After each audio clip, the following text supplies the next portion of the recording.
Internautes, bonjour à vous, chers internautes et paroissiennes et paroissiens de renom.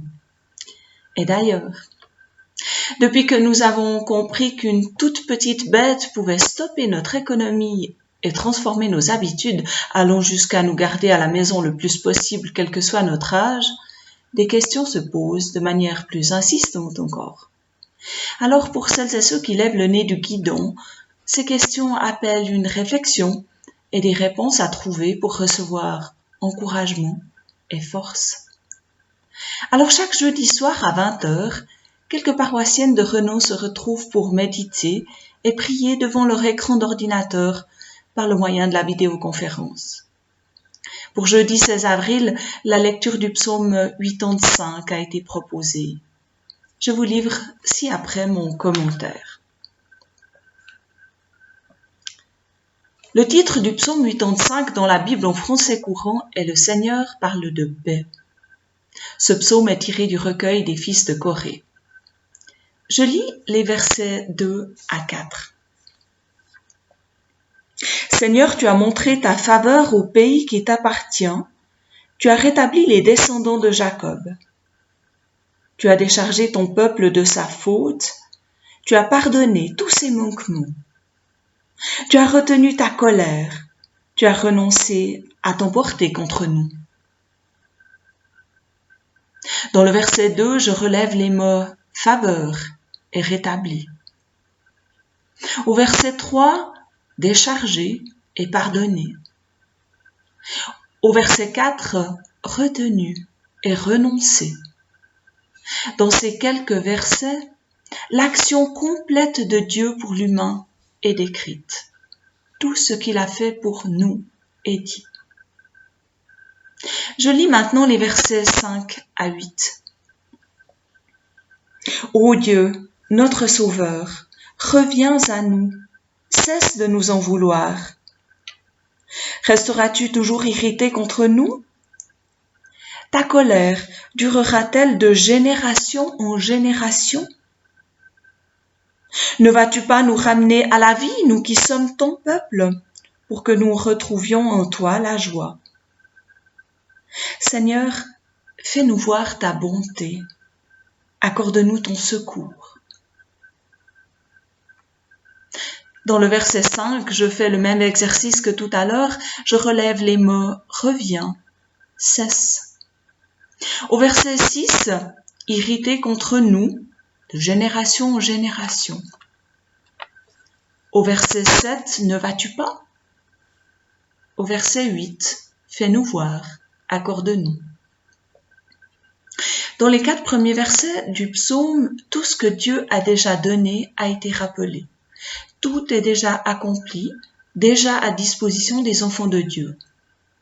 Et dans les versets 5 à 8, on constate le décalage du peuple qui demande à son Dieu ce qu'il a déjà donné.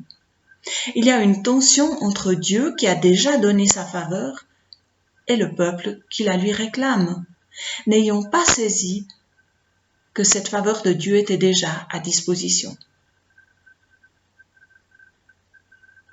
Poursuivons notre lecture. Tout bascule au verset 9. Je vous le lis. Je veux écouter ce que Dieu dit. Le Seigneur parle de paix pour son peuple, pour ses fidèles, pour ceux qui lui font à nouveau confiance. Oui, son aide est imminente. Pour ceux qui reconnaissent son autorité, sa présence glorieuse habitera bientôt notre pays. Le psalmiste choisit d'écouter ce que Dieu dit. Il retrouve le lien avec son Dieu en quelque sorte. C'est comme s'il s'alignait sur ses paroles et retrouve en même temps son aide, qui est le salut et la présence glorieuse de ce Dieu. Je lis maintenant le verset 11. La bonté et la fidélité se rencontrent, la loyauté et la paix s'embrassent. Les valeurs qui font vivre l'humain pour l'éternité se rencontrent. Bonté et loyauté viennent de Dieu. Elles ont pour conséquence la fidélité et la paix du croyant. Je lis le verset 12. La fidélité germe de la terre, tandis que la loyauté descend du ciel. La fidélité ou la foi vient de la terre, des humains qui la peuplent, et la loyauté descend du ciel, là où Dieu règne déjà. Dans ce verset, la terre et le ciel se rencontrent. Je lis le verset 13. Le Seigneur lui-même donne le bonheur et notre pays produit ses fruits. Le don du Seigneur féconde la terre qui, en s'emparant du bonheur promis, produit son fruit. L'équilibre est rétabli. L'humain n'a plus le désir de contraindre, de forcer la terre ou son Dieu, ce que nous lisions dans les versets 5 à 8, pour que le bonheur et la fécondité arrivent. Tout cela est dans l'ordre divin des choses. Je lis maintenant le dernier verset, le 14. La loyauté marche devant le Seigneur et trace le chemin devant ses pas. Dieu est toujours premier. Sa faveur est à disposition de tout humain. Alors reste une question. Aurons-nous de la foi comme une graine de moutarde pour saisir ce bonheur et cette faveur qui viennent de Dieu?